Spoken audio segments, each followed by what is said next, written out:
number of times, and I appreciate the hospitality.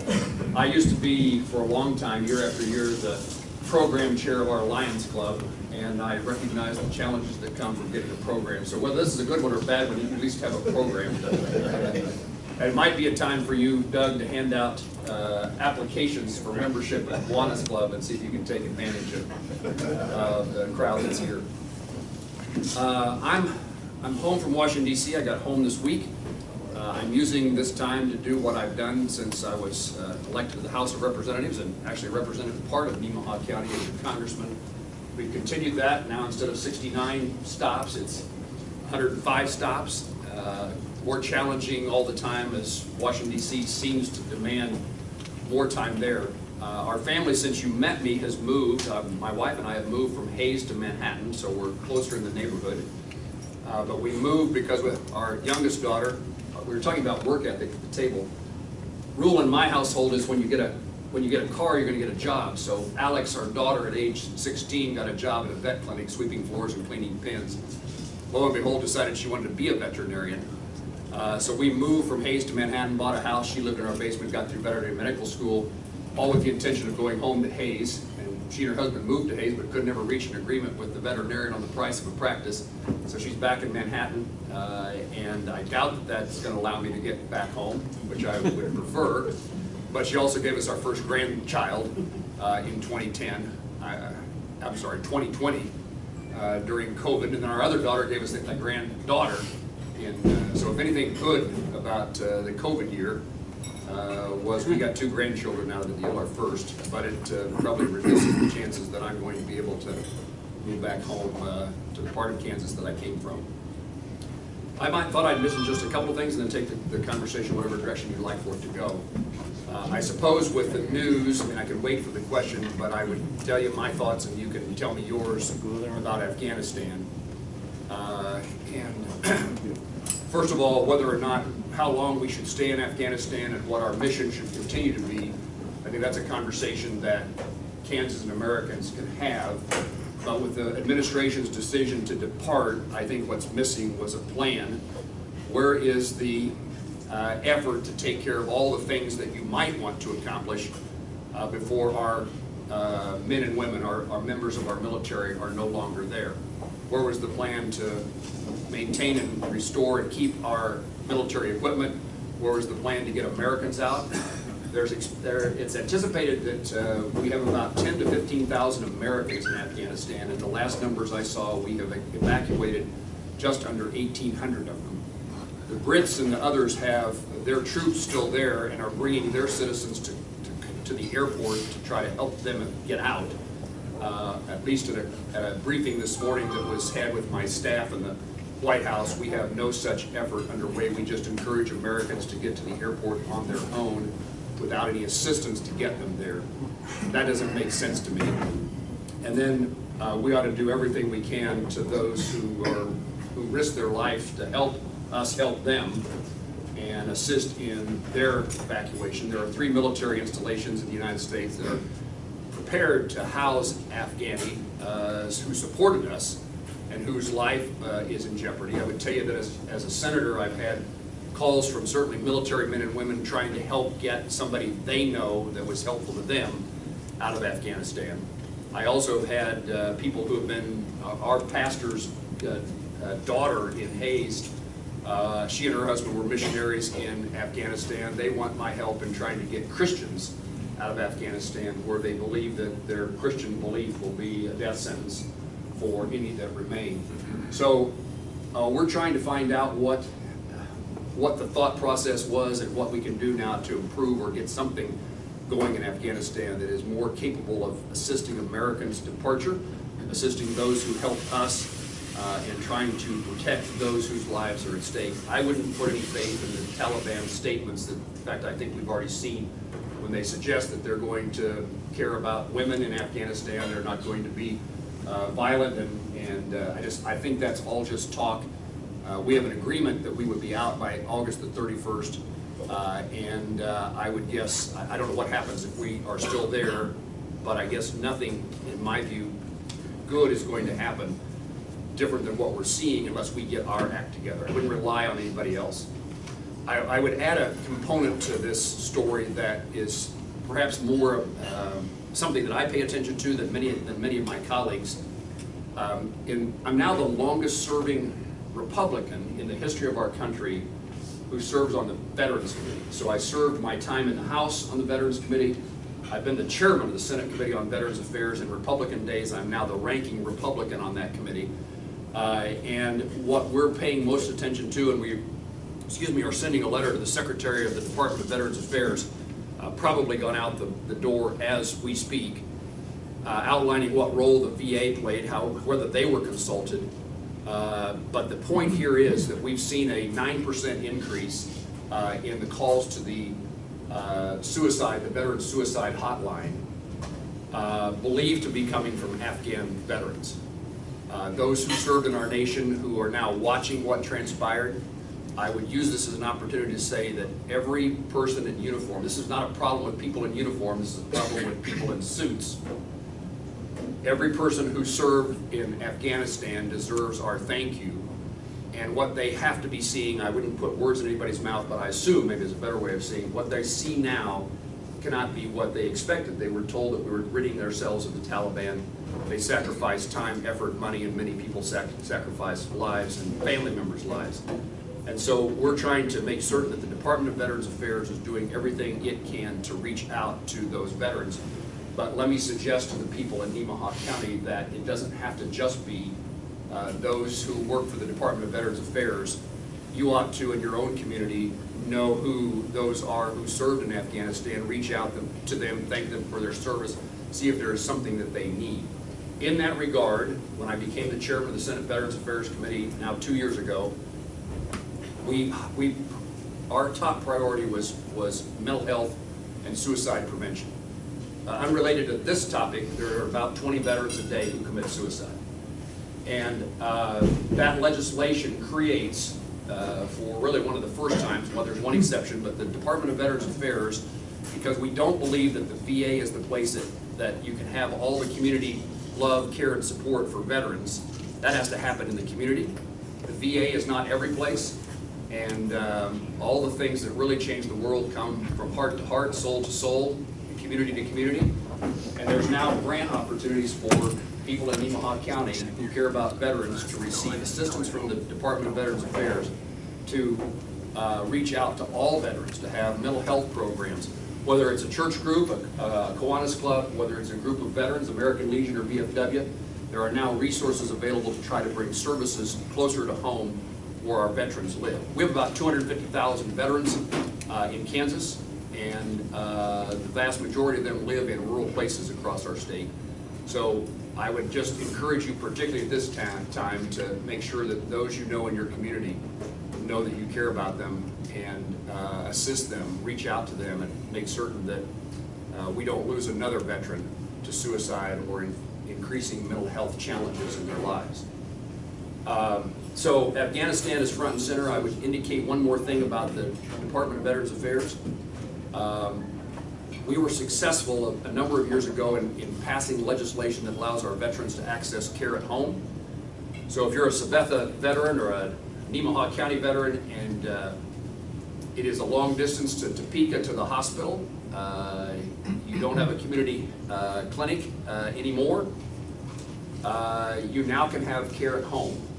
And I just remind that because many of our veterans still don't utilize that program, don't necessarily know about it.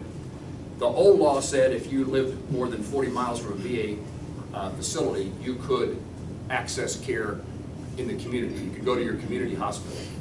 That law was changed. President Trump signed into law in the kind of his second year of his term, legislation that replaced that standard and that law with something called the Mission Act. And it's no longer 40 miles. But I discovered I don't think the VA liked this law and went out of its way to make it difficult for it to be implemented. I assume the VA, like probably everyone else, doesn't want to lose a single patient from their hospitals, and yet community care means that they're going to be seen someplace else. Visit with a chiropractor, you can have chiropractic care, you can get your pharmacy, you can get pharmaceuticals filled in the community, you can see the doctor.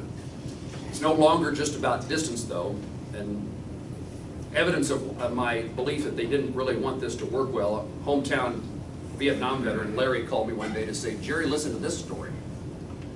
And he told the story of calling the VA in Wichita, asking for an appointment to have a colonoscopy done in his hometown in Plainville, local doc. And as I've told this story, I used to say he called me to tell me he wanted a colonoscopy. Nobody believed my story, so he needed a colonoscopy. Didn't want to go to Wichita to have it performed. Wanted to have it done at home. Why drive 3.5 hours to Wichita to do a colonoscopy? The VA representative told him, I'm sorry, sir, you don't qualify for care in the community, for choice. You live within 40 miles of Hayes, and there's an outpatient clinic, a VA outpatient clinic in Hayes. And so you don't qualify. But Larry had done his homework and said, but sir, they don't perform colonoscopies at the clinic in Hayes. VA says, it doesn't matter, you still live within 40 miles of Hayes, you can't come to, you have to come to Wichita. Law has now changed, it's no longer 40 miles, it's what's in the best interest of a veteran, and the best interest is defined by the veteran and his or her healthcare provider, their doctor, their mid-level, no, not the director of the hospital, not the secretary of the Department of Veterans Affairs, but a veteran and his or her provider determine what's in the best interest. So Larry today can have a colonoscopy because it's in his best interest at home.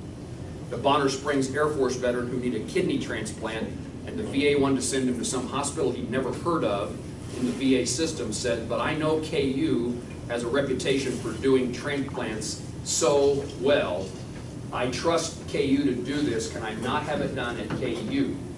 And the answer now is kidney transplant occurred at the University of Kansas transplant program because it was determined to be by his provider and him to be in his best interest. I raise this, one, because Sabetha doesn't have the outpatient clinic it used to have. And secondly, there are opportunities for you to help other veterans, if you're a veteran, or help other veterans access care where they would get the best care. This has nothing to do with undermining the VA. It's a choice for the veteran, and a lot of veterans prefer to be cared for at the VA, in Topeka or elsewhere, where they're surrounded by other veterans. But if it's in the best interest of a veteran, he or she has the opportunity to have care outside the VA, and the VA picks up the bill. This is also important to your local hospitals, because just like we need every student in our schools, we need every patient in our healthcare system, and the more people who stay here, have care provided here, the more solid our hospital and other healthcare delivery system is for the benefit of all of us.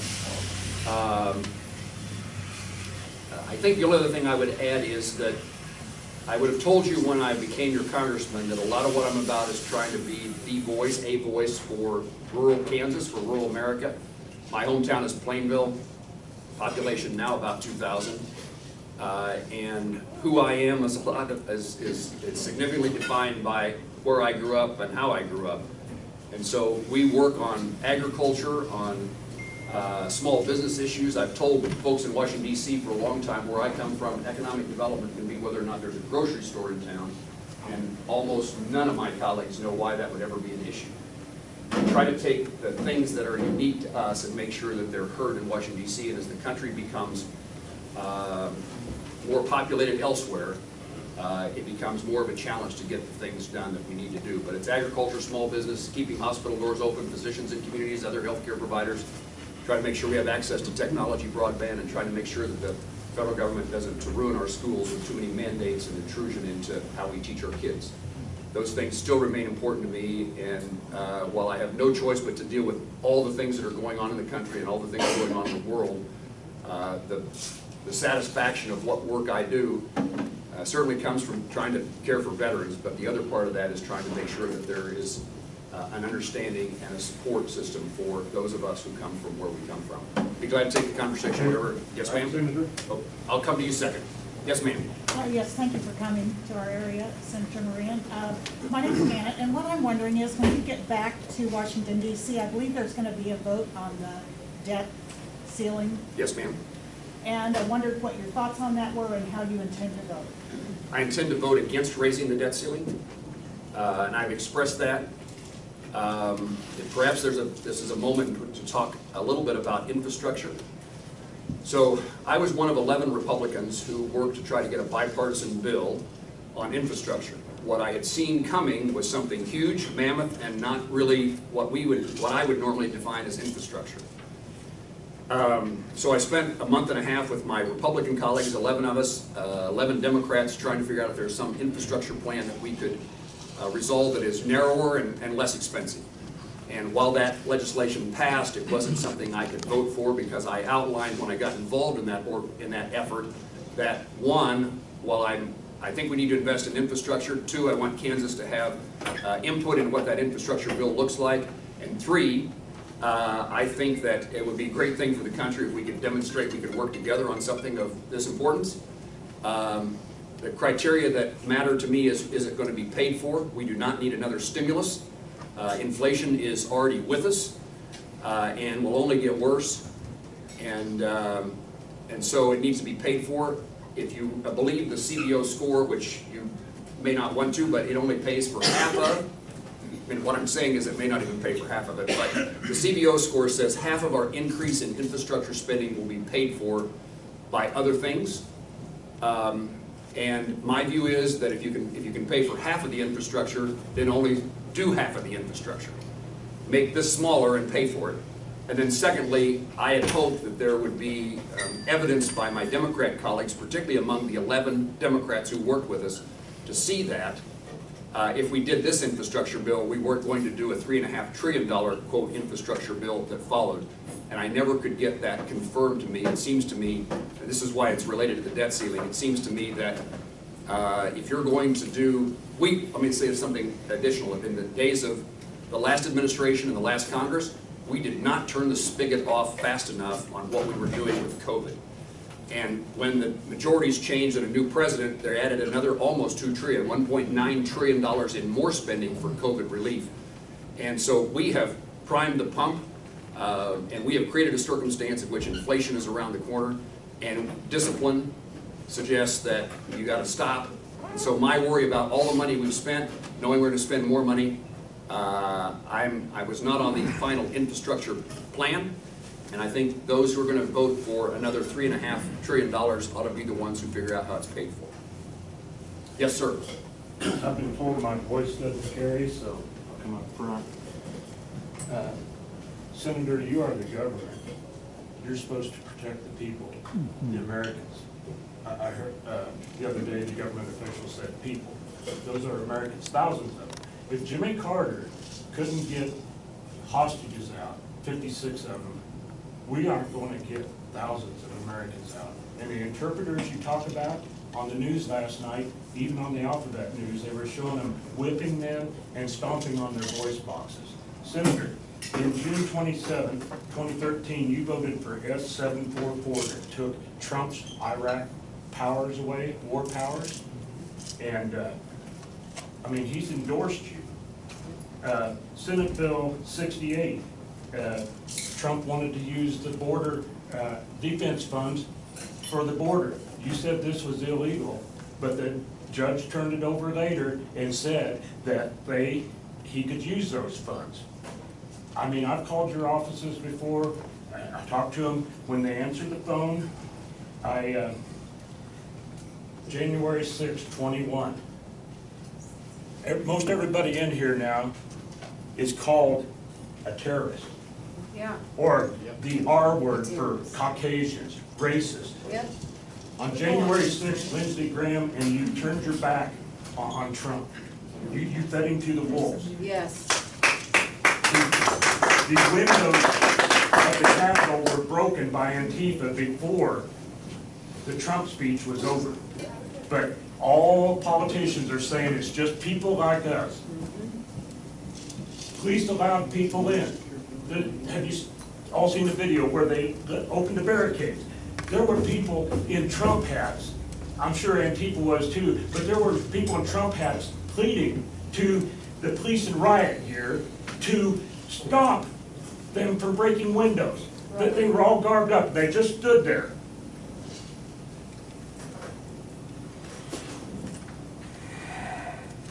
And then Ashley Babbitt. I was never in the military. She was a veteran for 14 years, an Air Force veteran, probably almost half of her life. And your Capitol Police killed her?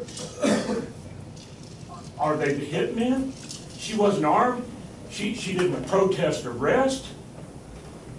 She had a business in California that was going broke, bankrupt because of the COVID lockdowns.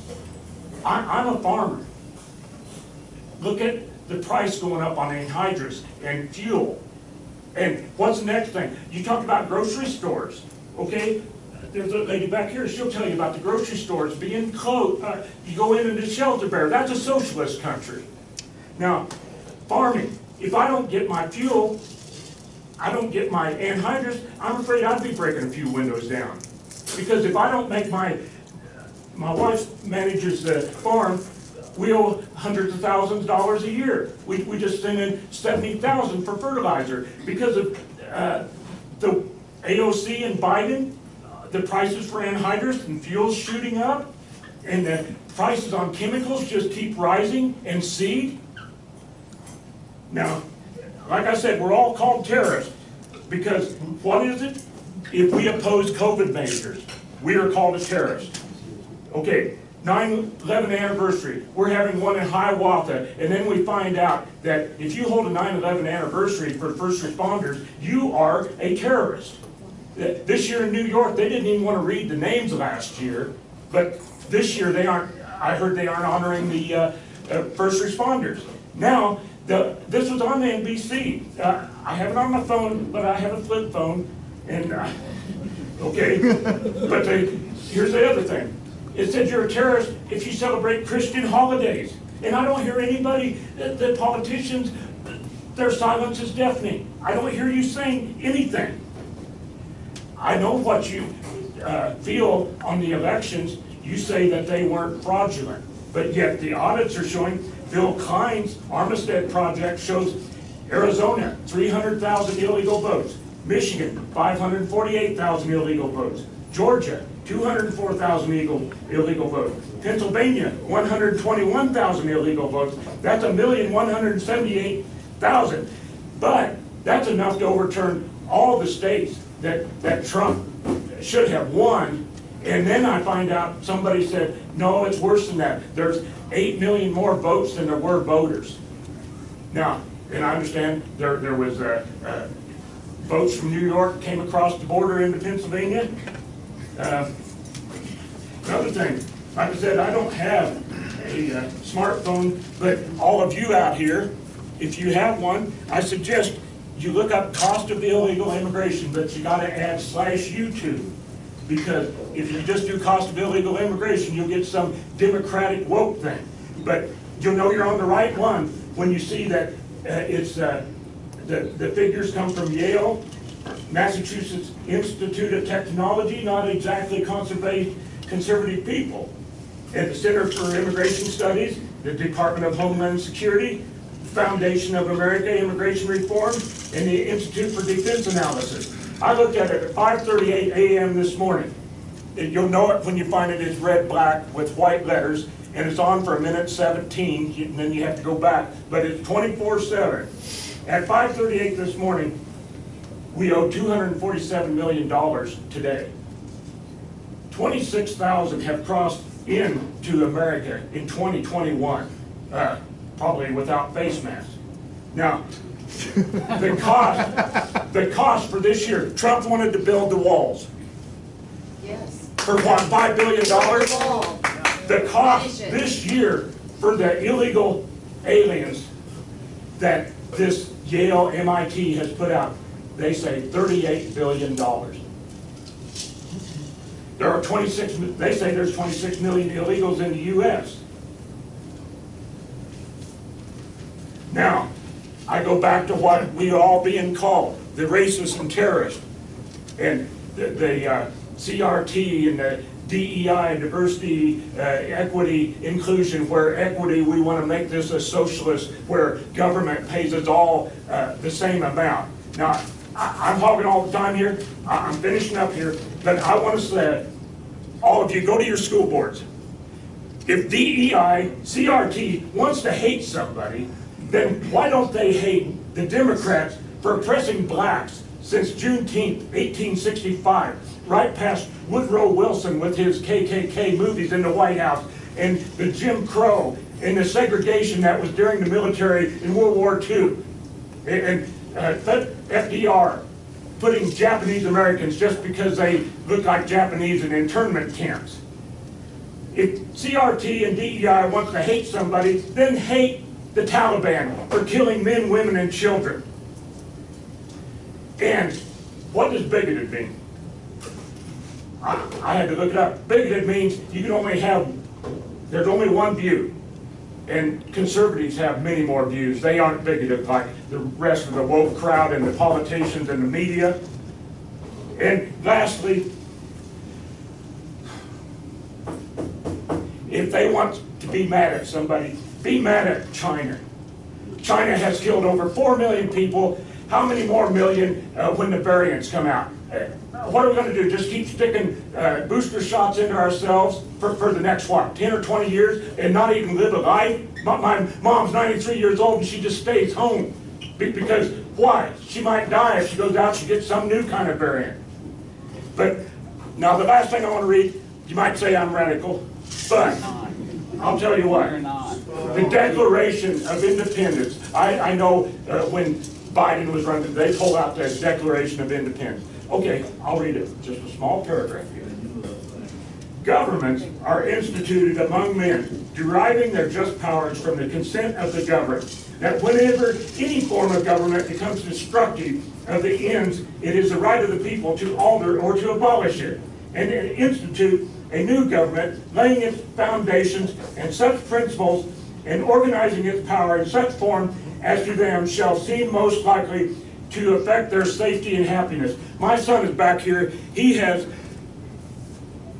2 great-great-grandfathers that fought in the Civil War. One was a captain and the other one was a private, and that was my great-great-grandfather. He was an auler and he was a private because that's what I do. I just farm. I'm just a menial labor man, and I thank you for the time.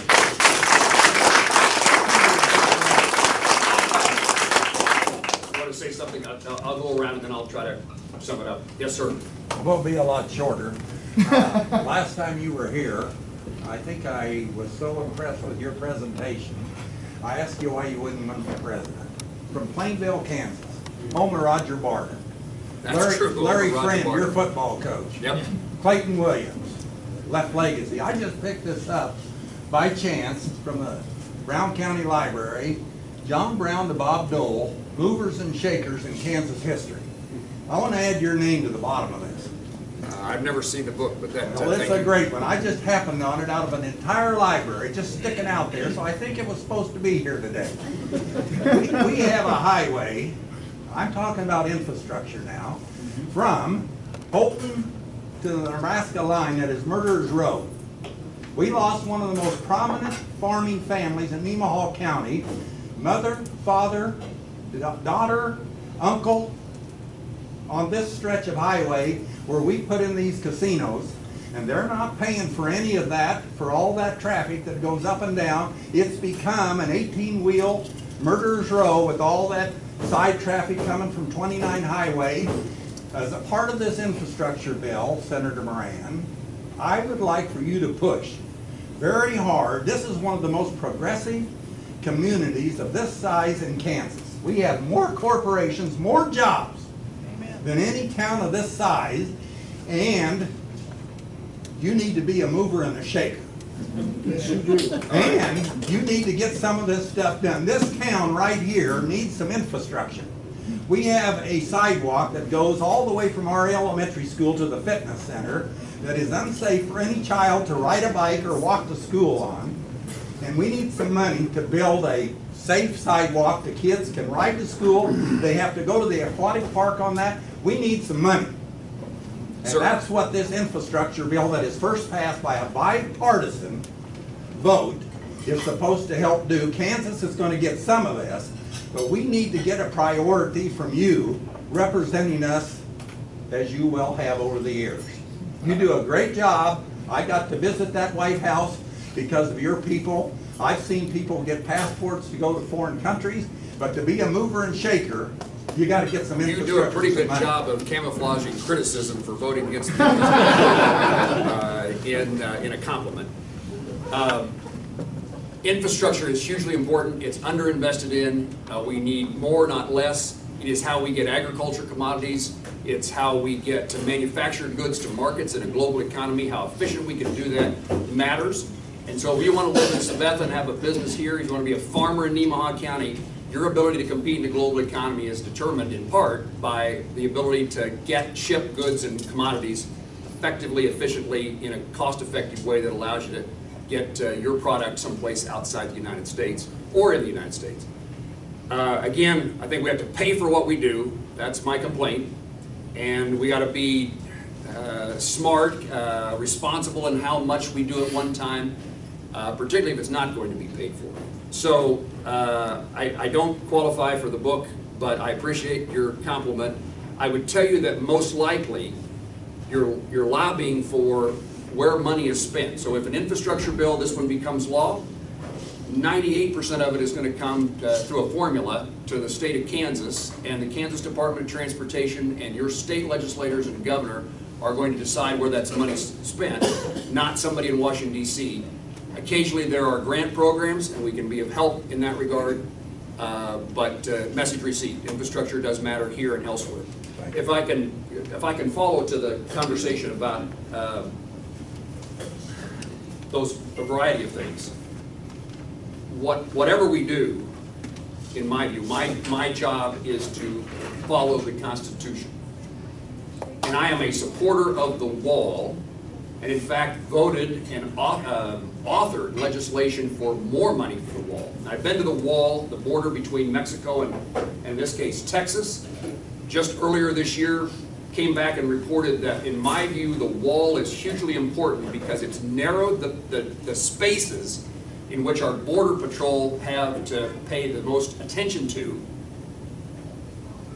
because they can't come through elsewhere. So it's making the job of law enforcement, of border security, easier to accomplish because we have a physical barrier to keep people out. It's not perfect. They climb over, they dig under, they try all the time.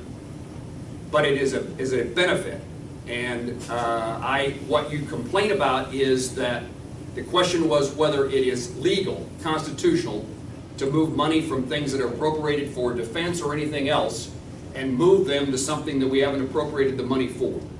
That's a constitutional question, and I outlined that in my thoughts, and I just mean, some of you may disagree with me, but the point was I've taken an oath to a constitution.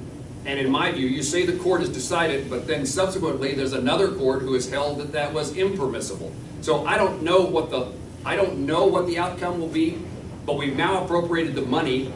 We've encouraged this administration's policies toward the border are awful. Kamala, the vice president, doesn't know what she's talking about and can't even communicate what she's thinking. And I was at the border twice, once last fall, once this spring. My take, in addition to that the wall matters, is that you could make the case that we want to have border security. We want to have border security because it's our law, it's our sovereignty, it protects us from other places in the world. And some people have fought illegal immigration because they're taking our jobs. That's an important issue, it's illegal. But I will tell you there's more to be fearful of on the border than just people taking our jobs. This is now terrorists. This is drug cartels.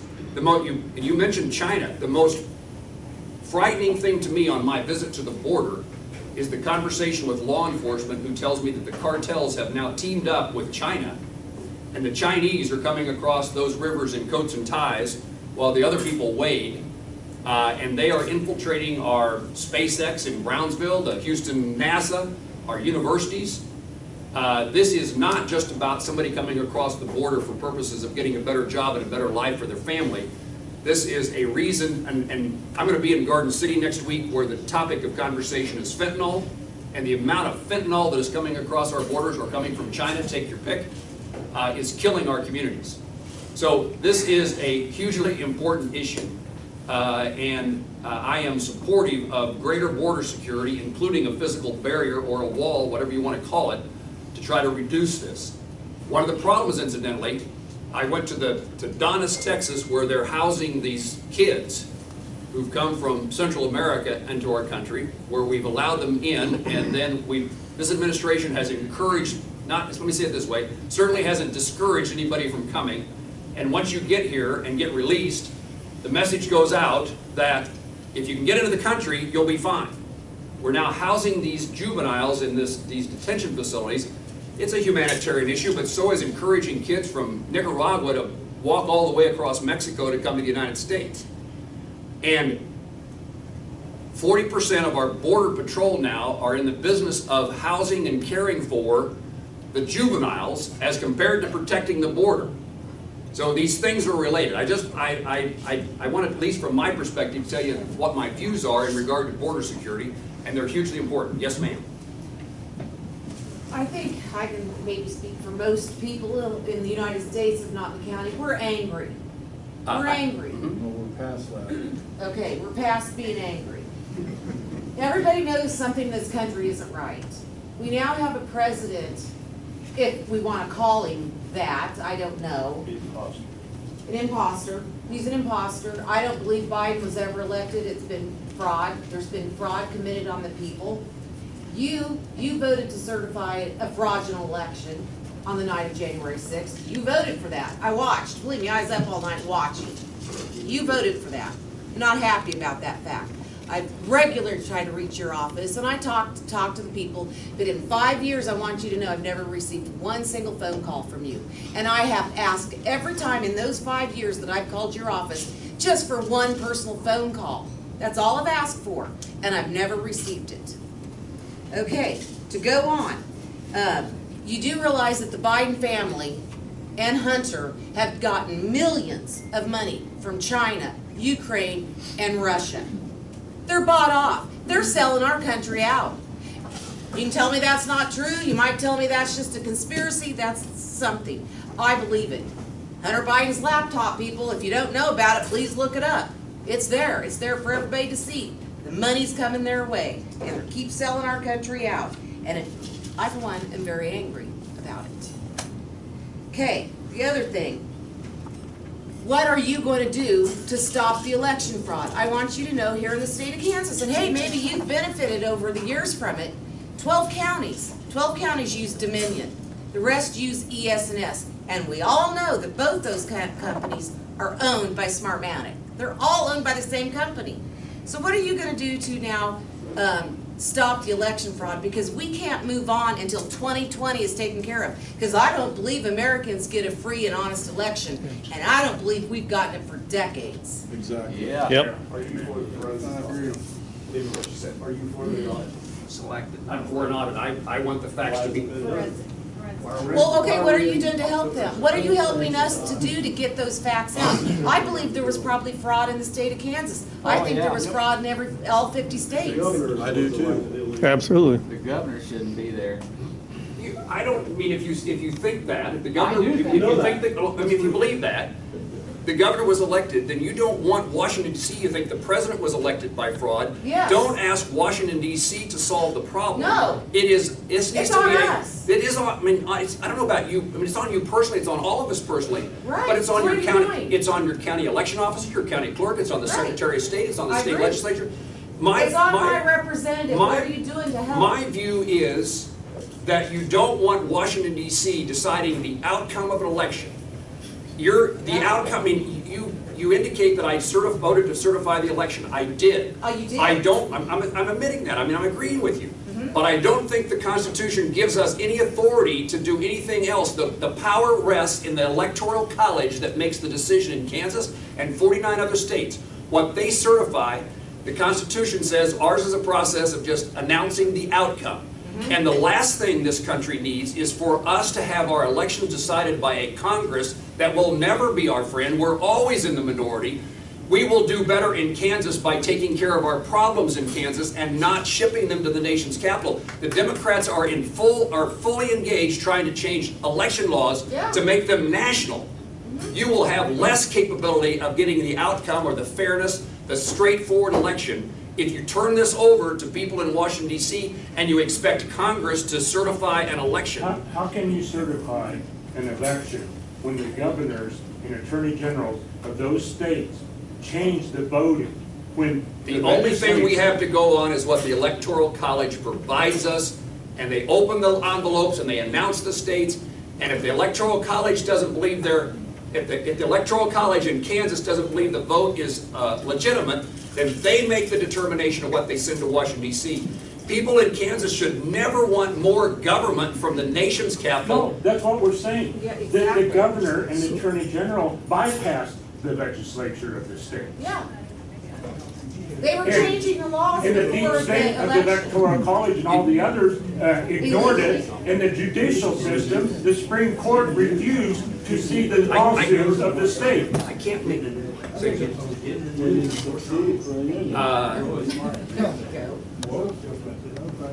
Well, I'm in the news, but it's also hard to be in the news whenever you're in Kansas on weekends because you can't get it to a station. But I'm not finished. I'm not finished. okay, Okay, I'm not finished. I want you to know that we've watched Washington D.C. over the past 5 years, 6 years, whatever, try to kill President Trump by, you know, that death by 1,000 cuts. Those 1,000 cuts were meant for the American people. You might as well have just taken Donald Trump out of it. It was aimed at us by Washington D.C. It was aimed at the American people. Trump just happened to be kind of blocking it for a while. Well, he's not there to block it now. And I don't know, I want you to know that. I have 2 questions. I want to know what you're doing to help the prisoners that have been arrested on January 6th to get out of solitary confinement.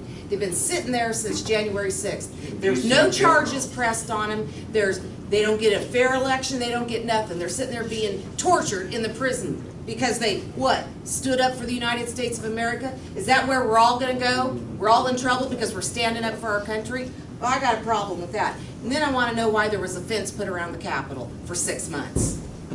That's all I need to know.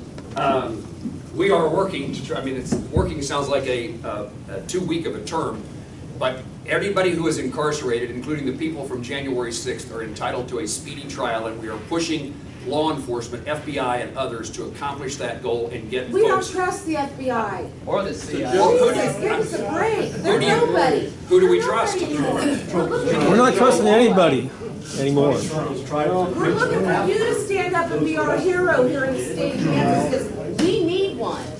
And I do agree with you about, President Trump expressed the anger and fear, the changes that are going on in the country. It's one of the reasons that Kansans are so supportive of him, because he stood in the way of people who despise us, or who make fun of us, or who put down, it's the guns and, it's what President Obama said one time about those people out there in the country who cling to their guns and Bibles. Yeah, well, whatever. We didn't like Obama either. No, he said something bad, is what I'm saying. He's a terrorist. Your question here, as far as the infrastructure bill, okay, is not securing the border part of the infrastructure? Yes. Why? Okay, there was 11 senators that voted for the infrastructure bill. 19. 19. Why did they not hold off and make sure we had the XL pipeline? Make sure we had the border taken care of. Yeah. I mean, why are we so eager to play along and not hold our ground? We're losing ground every election, every cycle. We're losing ground, and we're not gaining anything. We're losing. And you got these senators or the people that are supported by Trump, and they turned their back on him. You know, the certification of the election. Why didn't they hold the ground? We could have had a forensic audit on this before anything was ever done, and had it taken care of. You know, we need to be holding our ground. We need to be making some ground instead of placating each and every way. Okay. So I want to see that XL pipeline put back into place. Yes. I want to see the border secured. I really think, if you get down to it, I'd like to see an audit or some investigation on how many Democrats are getting cartel money. Yeah, me too. So Everything should be out there. there was an attempt, and there's been speeches on the Senate floor about including the border wall as infrastructure. You can imagine there was no bipartisan agreement to do that. No. And the XL pipeline the same way, and it's I don't know, embarrassing. The administration is requesting that Russia increases its production to help us have more supply. Yeah. At the same time, they're undoing, eliminating the XL pipeline. Those are policy decisions this administration is advancing. And I can tell you, in both instances, I've spoken out, argued against, tried to convince my colleagues. It's a 50-50 Senate, and getting anything done is next to that. Senator Moran, Yeah. I want to go on with what the young lady here talked about. You talked about that the ones on January 6th, they're going to have a speedy trial that's been how many months ago. But yet, but yet, the summer of love, we had all these riots. Double standard, admitted. Exactly. Okay, so that's what she's talking about. I see a double standard too. But what can we do? Well, you can. We're sick of it. You can hold my feet to the fire, but I'm working at it, trying to get things accomplished, and the next step is to have an election that turns out different than the last election. We don't have a I don't know how, listen, if we reach the conclusion that our elections are fraudulent, They are. well, okay, reach that conclusion, how are we ever going to solve anything? If you don't believe in the election, Fix the process with getting Civil rid of War. Dominion machines. It's back to paper ballots, paper and pen, Okay. and people that count them. And Bill, I ask for paper and pen when I vote. Yes, ma'am. Okay, Tough for us. so, No my machines. process, my son served in the military, he was a tanker, he served over in Iraq, and he was a gunner on convoys, protecting the elites.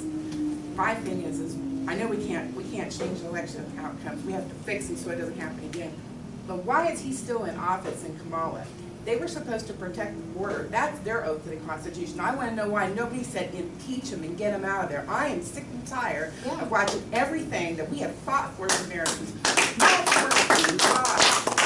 Every day. I worked in a nursing home for years, taking care of veterans, listening to their stories when they would share them.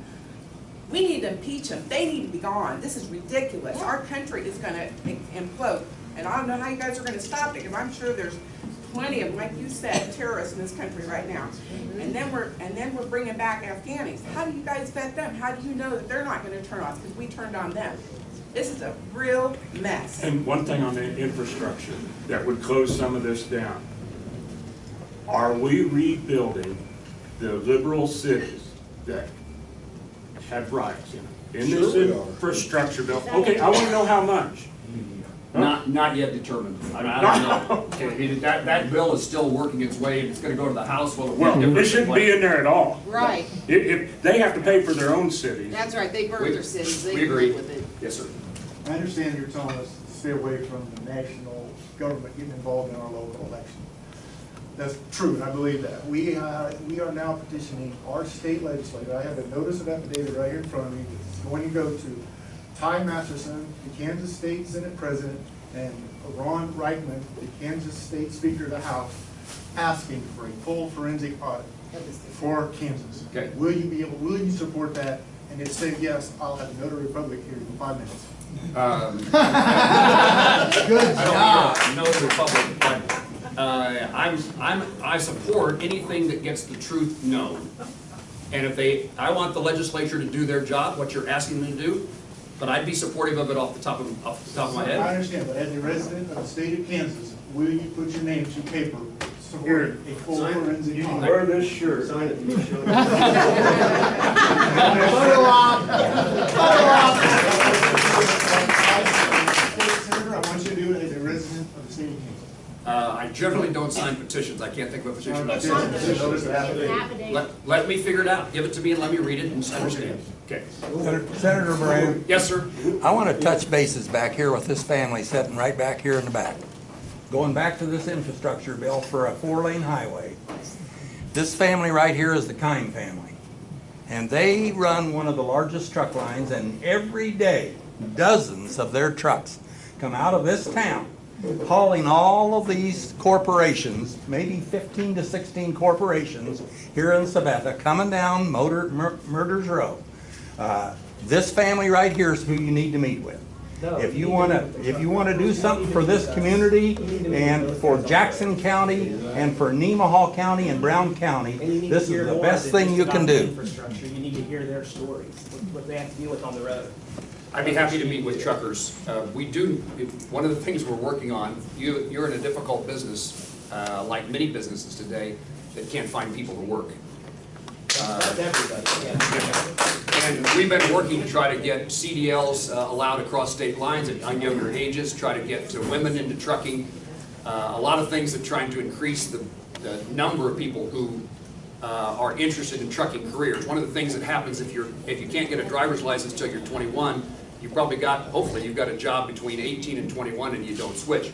But I'll use this as an opportunity to say that while we've talked about lots of things that you're angry about, I'm angry about, one of the things that causes me to be the most fearful about our country, in addition to China, and if you don't believe any election is secure, then I don't know how we put ourselves back together again. But here's what worries me the most about us as a people, the idea that we don't want to work. This development... Paying them to stay home, why would they want to work? Well, you know, I voted against the extra bonus in unemployment. I wrote Governor Kelly with all the Republican members of our delegation asking her to do away with it early. Her answer was, well, we'll look at it, but I think it's really daycare and housing, which daycare and housing is a problem. And so we still have it in place. Republican governors generally have done away with that bonus, and Democrat governors haven't. The only exception is Louisiana has a Democrat governor who did away with it. It expires on September the 8th. My goal is to make sure it doesn't get extended. But even when it passed, I thought Kansans would work, even though they might make a little bit more money by staying home on unemployment. And it turned out generally not to be the case. And that tells me a lot about human nature today, different than what it was in the past. And if we lose a work ethic, I mean, it's not just putting food on the table, it's living off other people who put food on their table, but it also is our soul, our purpose. Work matters to us, and the future of our country is greatly damaged if people decide that work is irrelevant. Well, Can I add to that? please. So yesterday, we were told that the Biden administration was pressing nursing home workers to be vaccinated or they lose their Medicaid and Medicare funding. If people are being forced to take this vaccine that's not even FDA approved, why would they go to work? Right. I would guess lots of nursing homes. I know hospitals in Kansas haven't mandated the vaccine because they need the workers, and they're worried if they mandated the vaccine, people wouldn't come to work.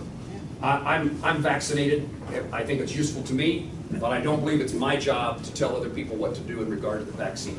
And that's true of government. That's true of. We do not want Washington, D.C. Again, I want Kansas to make these decisions, or people to make these decisions. All those powers not specifically granted to the federal government are hereby reserved to the states and the people. Article 10, United States Constitution. Those things involve Americans making decisions. I want the FDA to speed up I don't want to speed up the process. I want them to do it right and confirm that the vaccine is not just an emergency vaccine. So I want all that in place, but ultimately I'm not going to tell you or anybody else about whether or not they must be vaccinated. I think it's useful, I think it protects other people, but other people reach a different conclusion. And it's not my job to get in their brain and their heart and tell them what to do. Let Biden know that, would you? When they're brainwashed, they're brainwashed into taking these shots. They're forced into taking them. They don't have a choice. Nobody You forced either me. work. I know, but a lot of them have. You don't take this shot, you're not going to work. Down here at Orstons, those girls down there didn't want to take that shot. Their bosses told them, you take this shot or you're going to be fired. That's not right. That's not right, Jerry. That's not right. The same comes for the military when they're going to be forced to take it. I guess following up on the care shots, with the military, Excuse me just a minute. there was a memorandum that came out with the military forcing by a September date that all service members get vaccinated. If the FDA does not approve that, then Biden will sign a FDA waiver and requiring all members of military armed forces to get vaccinated. If a service member does not get the vaccine, is because they feel it's everybody's choice whether they want it or not. They'll be facing disciplinary action, and that'll put a star on their record, their military career. What are you, I don't know, what I'm just trying to ask, are you doing anything to? I've had this conversation with the Secretary of the Army. I've had this conversation with the Chief of the Army. Yep. Again, at a minimum, I don't know that this would satisfy you, but at a minimum, could they at least make sure that the vaccine is something more than emergency authorized? Is there another stamp of approval that would matter? But I don't know how to, I mean, Congress, the President is the Commander-in-Chief, and he's issued an order. It becomes very difficult to undo that order. But my voice is out there for letting people make the choice. In the meantime, get the vaccine in a different position than just an emergency authorization. Sir? I'm really confused today, because I don't know which is more of a danger to my health, if it's the COVID-19 virus, or a mask, or the vaccine. COVID-19. Any of you watched the movie or documentary Plandemic? Anybody know who Dr. David E. Martin is? Judy Mikovits? Judy Mikovits used to work for Fauci. She was involved in research, and she discovered, once upon a time, that what they were doing was immoral, illegal, unethical. She became a whistleblower. She got fired, she got put in prison or jail. My belief is, like Dr. Martin said, research for the Wuhan virus, for the COVID-19 virus, began at the University of North Carolina, Chapel Hill. It started in the United States, people. They ran into patent fraud, trouble. To stop the research, they moved it to China. And we got regarding the Capitol incursion, whatever you want to call it, in January, the U.S. Capitol is one of the most secure buildings in the world. You could break a You glass. did not break windows with pipes and sticks and whatever they had. That does not happen. So apparently all the videos that the mainstream media showed us was fake. Was it fake or what happened to the windows people could break in like that? It can't happen. I don't know the answer to that, although it reminds me of the question about the fence. I do know that, I mean, I thought I was safe too in the Senate chamber. I thought this would be I didn't know what was going on, for one thing. There was no television. But I thought, well, whatever's happening, Senate chamber, I thought it'd be the safest place. I'm not sure that it turned out to be the case, and it shocks me that I don't know that what you're saying is accurate. I don't know that we're that safe. I think people have looked, I don't know, looked the other way. Nobody's paid attention. It's just like that. The fence, I authored letters and spoke on the Senate floor about getting rid of the fence. Terrible image. Oh, yeah. And not necessary. And I hated the world seeing what our Capitol, our building of democracy, looked like, surrounded by National Guard and fencing. Was it there to protect you guys from us? Why did Biden put that up? It would be Pelosi that put it up, I think. Okay, Pelosi. Speaker Pelosi. Say all one and the same. See, I'm still raised to be respectful, so I have to say Speaker Pelosi. I'm sorry I'm not being respectful, No, but there you go. One and the same. I know you're angry. I am. So, I don't know what it did. And today we still have to meet, if we have guests, visitors who come to my Senate office, we have to meet them at the door and walk them to my office and walk them back. And I haven't figured out what purpose that serves. But these decisions are made by a guy named Schumer and a woman named Pelosi. Speaker How and often do Majority you Leader. see them people? I'm just curious. I just would like to know a little bit inside scoop. So I've had one conversation with Speaker Pelosi when I was in the House, and she called me by the wrong name. So we don't know each other. Yeah. Senator Schumer I see frequently. I mean, if I have a conversation with him, it's probably high or, you know, not a, but well, I should say it this way. So when I arrived in the United States Senate, when you gave me the chance to represent you, I was met by then Majority Leader Harry Reid. And Harry Reid, in a conversation with me on my first visit with him as a new senator, asked me how I liked being there. I thanked Kansans for giving me the chance to be here, but I said, sir, it doesn't seem like that this Senate is going to, I'm going to be able to do anything. And he says, oh, Jerry, don't worry about it, you're not going to do anything. So I got myself elected. You all gave me the authority to do something. Yes. And so to be told by the majority leader that I'm going to do nothing was offensive to the voters of Kansas, but offensive to me. I mean, my dad was an oil field worker. My mom's a lady who paid her light bill too in Plainville, Kansas. I'm a first-generation college graduate. There's nothing about my life that I would be elected as senator except grace of God, kindness of Kansas. And to be told that I came to Washington, D.C. to do something, and I'm not going to. So I became the chairman. My colleagues elected me to chair the Senate Campaign Committee, and we worked our way across the country recruiting Republican candidates and raising money, and we gained 9 seats in the United States Senate, and we got rid of Harry Reid. My issue today is fire Chuck Schumer as my next step. And so I know that you want action much more quickly. I worked my way through the process to try to get a result that benefits the country, that turns the direction. And I know people are angry and they want something done today. I work in a system in which there's 435 House members and 99 other senators, and it takes a vote of 60 in the United States Senate to get anything done, and there aren't 60 senators who vote for much of the same on anything. Sir, this needs to be the last one, and then I need to head to speak. Well, I do appreciate your time. I really kind of have 2 questions. Are you willing to author, since you almost bragged about you being the longest serving senator. Excuse me for bragging. No, I'm not saying no. I'm proud of that fact. I'm not a veteran. You should be. But if nothing is getting done, if nobody is willing to vote the same way or even kind of find a way to meet in the middle like you just said, what about senatorial term limits? I mean, I think that's something that's important. I supported and voted for in the House term limits on House members and on senators.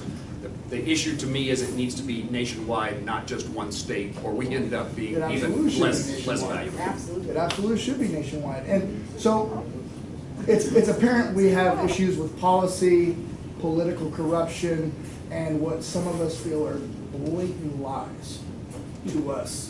People who have trusted. This point over here, if I can interrupt just a second, what I know from that conversation is none of us know who to believe. Exactly. Right. Exactly. So, with that said, I will ask you a yes or no question, care to elaborate or not. I've tried to carefully word this question to not be offensive because anybody who knows me knows that I can be. What gag orders? That's my wife, by the way. Did you know this at the time you married him? Well, Yes, you did. What gag orders are you currently now under, and are there any specific topics or issues that you're prevented of discussing with us as citizens of Kansas? My immediate reaction to that question is I'm not under any gag order. Nobody has told me I can't say anything. Incidentally, I would tell you that for as long as I've been in Congress, the Republican leadership has handed me talking points every Thursday or Friday when I go home. Every senator, every House member gets talking points on a card as if that's what I'm supposed to say when I come home and talk to you. Right. I've never looked at those talking points. What you're getting is just me. You can like it or dislike it, but nobody wrote out something for me to come here and say. And nobody has told me that I can't talk about anything. The only exception I can think of is that I am a appropriator for the CIA and intelligence agencies, and the things I learn in classified briefings I can't talk about. But there's no political gag order, no Republican, no Senate leader, nobody has said, Moran, you are prohibited from talking about something. My wife sometimes would say. Sometimes there's a party line that people. I do my best to tell you as I see it, as I feel it. Well, I appreciate it. You know, and I would hope that no one thinks I've gone off to Washington, D.C. We talk about term limits and become somebody. I have these town hall meetings. I can tell you there's virtually no senator that does what we do in putting ourselves in front of people. My colleagues make fun of me. Why would you have a town hall meeting? Don't those people just yell at you? Well, sometimes. Well, I can't But it's speak for part of my everybody, but I job. appreciate it. It's good to get a face-to-face. It is part of my job, and I learn from these conversations. And secondly, it helps me keep my feet on the ground. It would be easy to go to Washington, D.C., and you spend all your time talking with people who love politics and the game of politics and lobbyists who want their deal. I don't know that today was fun for me. You're getting grilled. But it's just a responsibility that I have, and I've done it since I was elected. As a state senator, I had 9 of these weekly. And then as a congressman, 69 of these annually. And now 105 of these in my 2-year term. And I was the only Republican to have a town hall meeting while Republicans were working to repeal Obamacare. I had it in a little town in northwest Kansas called Palco, population about 500. And we had 500 people there, almost no one from Palco or the area. They came from Lawrence, Manhattan, Johnson County, all about Obamacare. But the interesting thing to me is I had the Washington Post, the New York Times, the Wall Street Journal, a Dutch television station, and CNN, all in Palco, Kansas. Some of them took an Uber from Hayes. And when I came back the next week to apologize to the community for what I had caused, and the answer was, oh, Jerry, the convenience store sold out of chicken fried steaks. It was great. We appreciate it. What I hope, even in whatever disagreements we have, I've not become somebody that I'm the different. I am who I am as a Plainville, Kansas kid who grew up in a small town in Kansas, trying to do something right. I can appreciate that, but I really want you to stand up and have a backbone, and it's time to start fighting back. Message received. I just have one statement to make. This term limit thing is that we have it every election. We are allowed to vote people out every election. It already exists. True. But in 2020, we were told that our vote didn't matter, why there's so much fraud. So I'm presenting this to you to review it, sign it, please, and be part of our audit, our forensic audit team for Kansas. Always vote, even if we got problems in our election. Right. It matters. We've got doubt now, and we Okay. want to keep our term limits at the voting booth and not with you guys deciding. You know, when President Obama became president, Kansans, probably some in this room, quickly asked me to impeach President Obama. Then when President Trump became president, a different set of Kansans, please impeach President Trump. We have to have elections that we can trust and believe in, or this country falls apart. It does not work. I understand. Sir. One quick question. Are we ever going to be able to hold a Democrat accountable for what they do? Like Joe Biden and Hunter, they have the laptop, they have the proof, it all gets swept under the rug. So are they going to get off just like Hillary and Comey and Clapper and all them did? Because if that's the way it's going to go, I'll tell you something my dad told me before he died in 1990. He said, Dan, I don't think you'll see a civil war. But he said your grandkids probably will. And I think that's where we're headed, and I don't want that. And I am a veteran. Thank you for your service. I'm an optimist. I would guess most people in the room are an optimist, but they go to work every day thinking they can make things better. I'm about that. But I'm as concerned, I don't like the word pessimistic, I'm as concerned about our country as I've ever been. As I told you, we got 2 grandkids in 2020, and maybe that's the reason. But with China, with the lack of, let me say it differently, with the division in this country, with the inability to get things done, with the lack of trust, nobody knows who to believe, we have got to figure out how we do things in a way that pull people together and not pull them apart if we're going to have a future. We need to know what the truth is. That part I understand. Well, God is a belief in Him, in the United States of America. This country is founded on that, and we've lost that. So we need to know what to believe in. We need to know who we're listening to. This side's telling you to impeach this guy. This side's telling you to impeach the other. Do we believe in what the United States was founded on? The principle of equality, individual rights, not being told what to do when it's against our conscience. It is wrong to do that. I was an educator. I was told to call a boy a girl in school, and a girl a boy, because of their belief. But I have a conscience too. So the administration turned away the 1776 commission report. Are you gonna support that on the next go-around? That we can come back to the ideation of this nation, what it was founded upon, and that can bring unity for everyone. I hope you're absolutely right, and when I came in the door today, I looked up at the wall across the street, Yeah. which says just what you're saying and which I believe. In the absence, it was said by Tocqueville when he toured our country as a Frenchman in the early history of our nation, that if we have an immoral nation, it doesn't matter what the laws are. We will never be able to overcome the problems by law. It is who we are as people, which is I tried to convey with this idea about work ethic and taking care of yourselves and personal responsibility. So I believe those things, and we've got to get back to the John, basics. I get it. It is the basics. Do we love America or do we hate it? And it's easy to tell who loves it and who hates it. And if they're going against that, we need to fight them. And we need to do it strongly and boldly.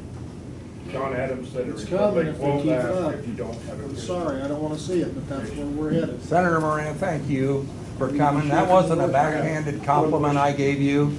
That was, you're the kind of person that represents Kansas with the principles and morals. And as you're driving, as you're driving between here. You don't get 3 times to Hey, lobby for infrastructure. Right here. As you're driving. No matter what compliment you give me. As you're driving between Sabetha and Holton, look for a Kime truck line and watch the traffic of the trucks that are traveling there and see whether or not we can't get something done for this so that we don't lose any more. We just had another accident and lost a little 6-year-old girl. We have gone through tragedies like this, and we have got to change this, or it's not going to change. We're going to just keep killing it. I believe the gentleman wants to name it the Jerry Moran Highway. Everybody in favor? Good lobbying. At a minimum, I'll look for that book, but at a minimum, I'm going to call the Kansas Secretary of Transportation and try to put 75 on Kansas's mindset. Thank you. Was this the kind of program you wanted or expected? Over